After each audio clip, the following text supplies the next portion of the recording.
All right. Well, thank you everyone for being here. I just want to take a few minutes to walk through something that I think is really important for our campus moving forward, and that's how we connect with our families.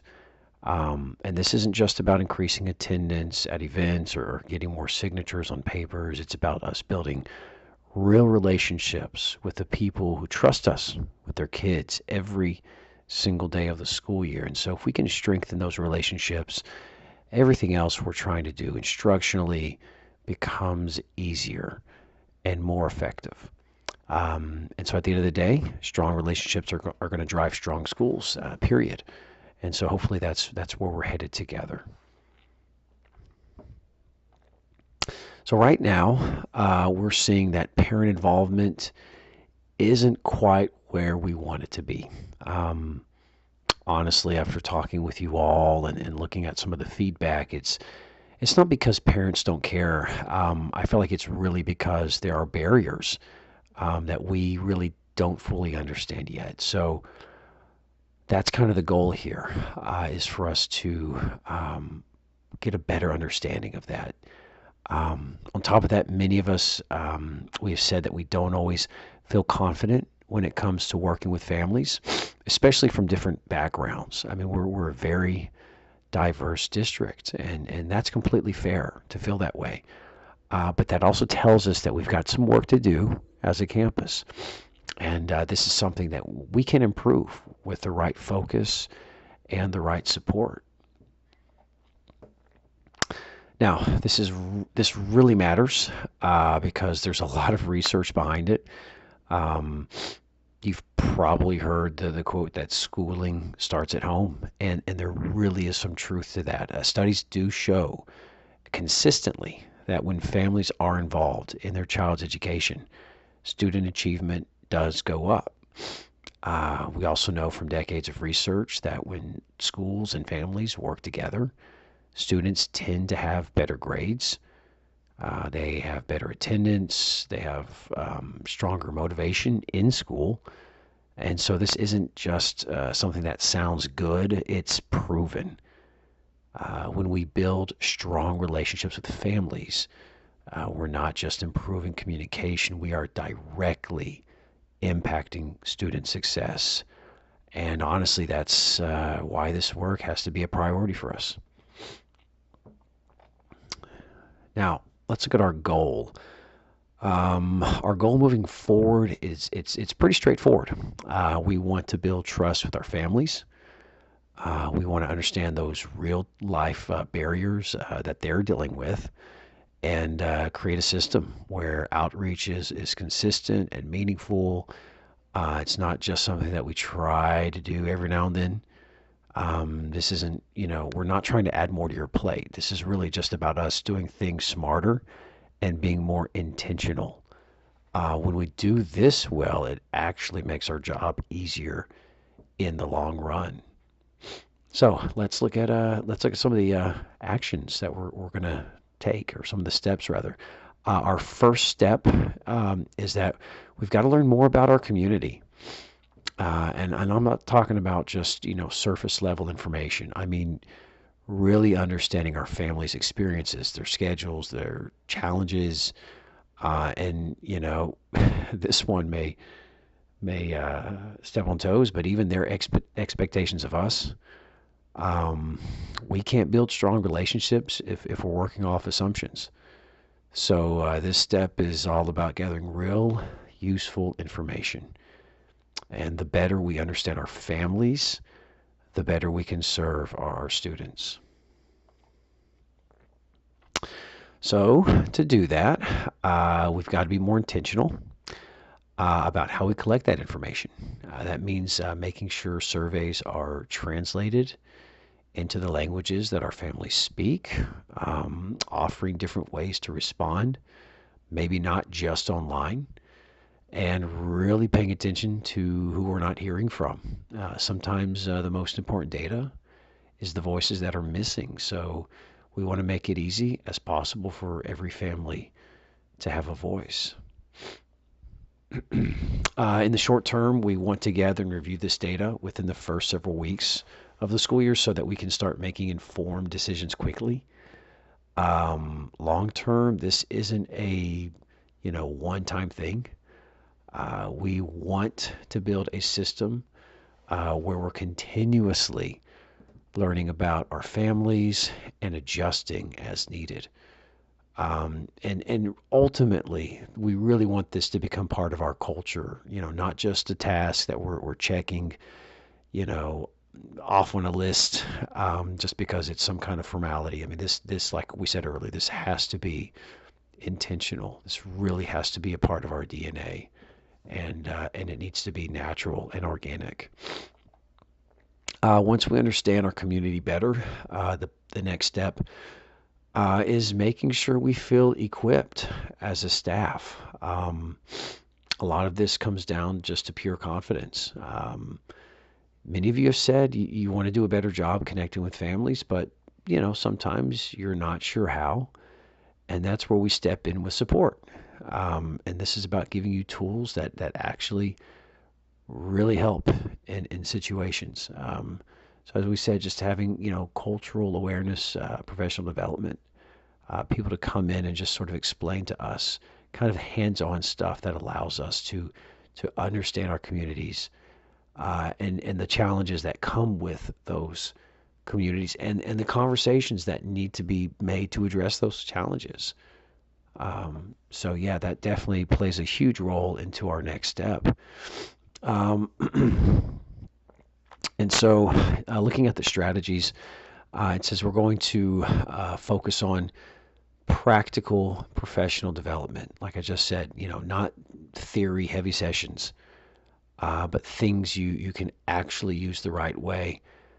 Um, Again, that might include hearing directly from community members, walking through real life scenarios, and even practicing conversations so you're not caught off guard and when situations come up. And the goal is to make you feel more confident and prepared, not overwhelmed. So yeah. In the short term, we'll have a couple of focus trainings to get us started, but the long-term goal is bigger than that. It has to be. We want this to become part of our culture, as we said earlier. I mean, we want to be a campus where understanding and connecting with families is just part of how we operate every day.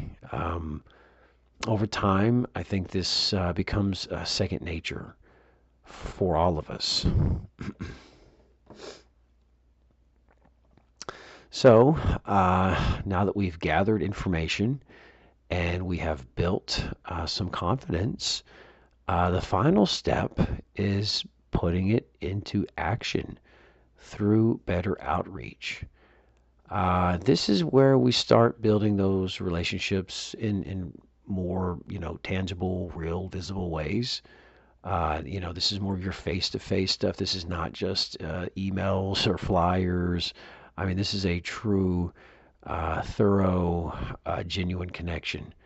And that's the real breakthrough moment. I mean, that is when families really begin to feel welcomed, and probably more importantly, where they feel valued and heard. I think it's seen. Even you could add all that in there. So that's a very important step in this whole process. Is really just coming face to face with one another, establishing that real genuine connection, that real genuine dialogue. I mean, because once you have that, I mean, that's your buy-in, and you have that from your community, from your families, and that's where trust is established. That's where you are a team. You truly are a team. That's the best feeling that you could possibly have, is knowing that you have your community's support. So that is huge. That's huge. Again, though, that means being flexible and being intentional. As we're going through this process, we might have to adjust, meeting times. We may have to provide childcare. Um, we may have to offer translation support and use multiple ways to communicate. Not just one system, but perhaps a variety or a multitude of systems that will allow us to communicate. As you know, we are a very diverse community, not just linguistically, um, but also culturally and in other aspects. So the goal, again, is to remove as many of those barriers as possible. So again, families feel like they can actually engage with us. As we just mentioned a moment ago, engagement and communication is just so crucial to this entire puzzle. Those are the pieces that really fit everything else together.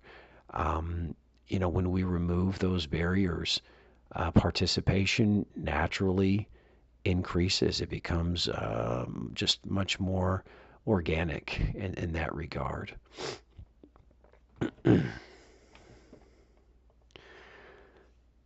Um, in the short term, we want to see more families participating and showing up. Clearly, that's what we want to establish in the beginning. We need numbers. We need to get that early um, exposure to our community. Just let us be seen. You know, um, but in the long term, again, we want them to be seen, right? And what we're really after is that trust, is that buy-in that we were just talking about. Families that feel comfortable. We want families that feel comfortable. I mean, uh, reaching out to us, knowing that we are here to support them. And again, as we've already established, that kind of trust does not happen overnight. It's going to take time and a lot of patience on our end. There's always the possibility early on that we may not have the numbers that we want. And so that, again, that goes back to the first short-term goal. If we have those big numbers in the beginning, I really think that we can get the buy-in that we're looking for. And so again, like I said, that's not going to happen overnight, but it's still worth building. It is still worth investing our time, our energy, our effort into making that happen. So, how are we going to measure success? Well, we'll know. We'll know this is working when we start to see changes. And again, not just in numbers. I know I just stressed that previously.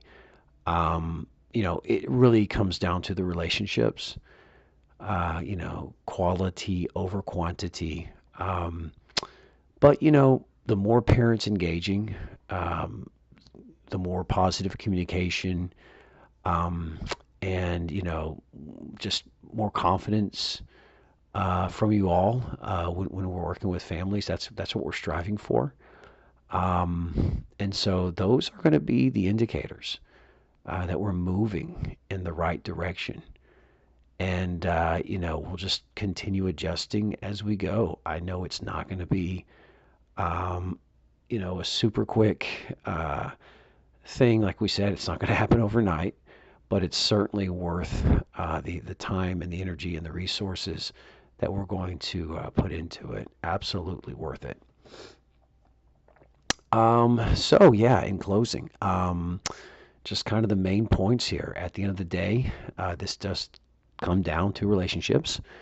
If we can build strong, respectful connections with our families, everything else that we're trying to accomplish does become more effective.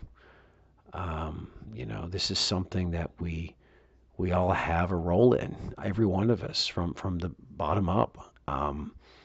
And if we commit to it together, I really think that we're going to see a truly genuine impact in our community. And I truly believe we can make this a strength of our campus. That when everybody thinks of us, they think of, whoa, they know what they're doing. They've got it going on. And everybody loves them. because they love their community. So in closing again, I'm super excited for this upcoming school year. I'm super excited to see us working together as a team, investing in our community, and hopefully having that sort of reciprocated back towards us. If anybody here has any questions or thoughts, I would love to hear them. What stands out to you? Again, what questions you have, maybe some concerns. I know this may be uncharted territory for a lot of you, but this is something that we're building together, so your input does matter. Your perspective will make this plan even stronger moving forward. So thank you for your time. I look forward to working with us, or with working with you and our community. Thanks a lot.